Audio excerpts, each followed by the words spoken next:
A fotossíntese é a ferramenta que a planta dispõe para a produção de material orgânico a partir de energia luminosa e de glucose a partir do dióxido de carbono orgânico.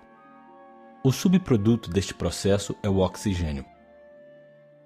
A fotossíntese tem lugar nas partes vegetais verdes, tais como a folha e o caule macio. A cor verde resulta do tecido parenquimático, cujas células contêm uma grande quantidade de cloroplastos fotossintéticos. Os cloroplastos possuem uma dupla membrana, e é a partir da membrana interna que se formam os tilacoides em forma de discos. Os tilacoides acumulam-se criando grana em forma de colunas. A membrana dos tilacoides contém as enzimas fundamentais da fase clara da fotossíntese. Entre elas, as mais importantes são os dois fotossistemas e a cadeia de transporte de elétrons que se encontra entre eles. Nos fotossistemas encontram-se pigmentos fotossintéticos unidos a proteínas, sendo mais importante a clorofila. As moléculas de clorofila A, centrais do fotossistema 2, excitam-se ao serem afetadas por fótons, liberando um elétron. Estes elétrons chegam ao sistema de transporte de elétrons. A clorofila oxigenada, deficiente em elétrons, substitui seus elétrons a partir de moléculas de água, ou seja, decompõe a água. Os átomos de oxigênio da molécula de água unem-se para formar moléculas de oxigênio, enquanto os prótons se acumulam no lado interno da membrana. O primeiro membro da cadeia de transporte de elétrons é a plastoquinona, que transfere os elétrons para o complexo citocromo.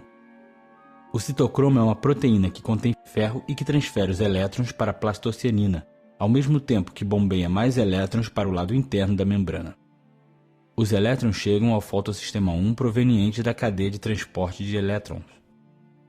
A molécula de clorofila central do fotossistema 1 encontra-se no estado de deficiência de elétrons, pois libera elétrons ao ser afetada pelos fótons. Com a mediação das moléculas de ferrodoxina, os elétrons liberados chegam à ferrodoxina NADP redutase na fase clara. Os prótons acumulam-se no lado interno da membrana de forma que aumenta a concentração de prótons, formando-se um excesso de carga positiva. Isto cria uma força motora em direção ao exterior.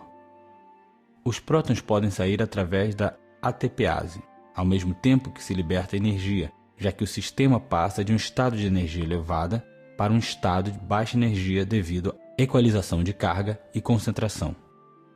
A energia liberada é utilizada na produção de ATP. Os prótons e elétrons liberados são aceitos pela NADP, produzindo-se NADPH. Em resumo, o uso da energia dos fótons causa uma distribuição desigual de prótons. A força motora resultante é utilizada para produzir ATP.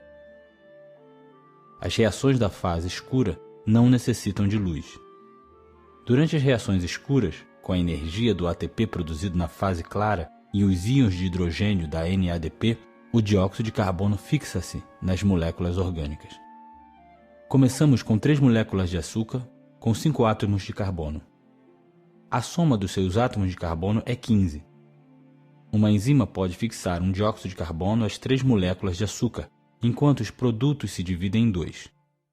Assim se formam 6 moléculas com 3 átomos de carbono. A soma dos átomos de carbono aumentou para 18. Em seguida, com o uso de um NADPH e um ATP para cada molécula, produz-se o gliceradel 3-fosfato. Uma destas moléculas sai do ciclo e as restantes 3, com o uso de ATP, voltam a formar 3 moléculas de 5 átomos de carbono, recomeçando assim o ciclo. Em resumo, libertou-se no ciclo uma molécula de 3 átomos de carbono, sendo que para tal foi necessário ATP e NADPH produzidos na fase clara. Em 2 ciclos são formados 2 moléculas de 3 átomos de carbono, as quais se unem, formando uma glicose de 6 átomos de carbono. A planta usa a glicose para produzir nutrientes e amido, bem como para produzir ATP durante os processos anabólicos. Existem experimentos para criar sistemas fotossintéticos artificiais. Na folha artificial, as reações claras e escuras têm lugar em 2 recipientes separados. As reações claras têm lugar num semicondutor nitreto, onde a luz provoca a decomposição da água. O oxigênio é liberado sob a forma de borbulhas, enquanto os prótons e os elétrons chegam outra vez de um tubo a outro recipiente por um fio condutivo, onde tem lugar as reações escuras. Aqui, com a ajuda do catalisador metálico, é produzido o ácido fórmico a partir do dióxido de carbono e da água. O sistema facilita o uso da energia solar, bem como uma redução da quantidade de dióxido de carbono na atmosfera, o que poderia ajudar na diminuição do efeito estufa.